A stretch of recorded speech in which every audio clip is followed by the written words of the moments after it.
আসসালামু আলাইকুম। এক্স পোস্টের প্রথম পর্বে আপনাদের সবাইকে স্বাগতম। আওয়ামী লীগ সরকার ভারতকে যা দিয়েছে দেশটিকে তা সারা জীবন মনে রাখতে হবে বলে মন্তব্য করেছিলেন বঙ্গকসাই হাসিনা। ৩০ মে ২০১৮ বিকেল ৪টায় প্রধানমন্ত্রীর সরকারি বাসভবন গণভবনে অনুষ্ঠিত সংবাদ সম্মেলনে প্রশ্ন উত্তর পর্বে তিনি এসব কথা বলেন।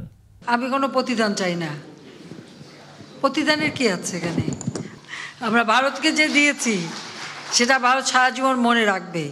হাসিনা ভারতে পালিয়ে যাওয়ার পরই ভোল পাল্টে ২৭ আগস্ট ২০২৪ ভারতীয় মিডিয়ার ঢাকাস্থ প্রতিনিধিদের সঙ্গে আলাপকালে জামায়াতের আমির বলেন, ভারত কষ্ট পায় এমন কিছু করবে না জামায়াত।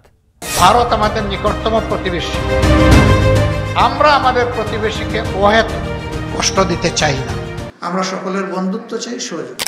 এইরকম বন্ধুত্ব এবং সহমর্মিতা সহযোগিতাপূর্ণ একটা দেশ আমাদের বড়ই প্রয়োজন। There are other aspects that you've highlighted. We have taken note of that and hopefully we'll have more engagement. বিএনপির ভারপ্রাপ্ত চেয়ারম্যান তারেক রহমান ৭ অক্টোবর ২০২৫ বিবিসির সাথে এক সাক্ষাৎকারে পরিষ্কারভাবে জানিয়ে দিয়েছেন, সবার আগে বাংলাদেশ। সরকার গঠন করে, তবে কূটনীতির ক্ষেত্রে বিএনপির মূলনীতি কি হবে? Good question. বিএনপির মূলনীতি একটাই, সবার আগে বাংলাদেশ। কূটনীতির ক্ষেত্রে বিএনপির নীতি সবার আগে বাংলাদেশ, আমার জনগণ, আমার দেশ, আমার সার্বভৌমত্ব। এটিকে অক্ষুণ্ণ রেখে, এটি স্বার্থ বিবেচনা করে, এটি স্বার্থকে অটুট রেখে বাকি সবকিছু। এটাই বাস্তব।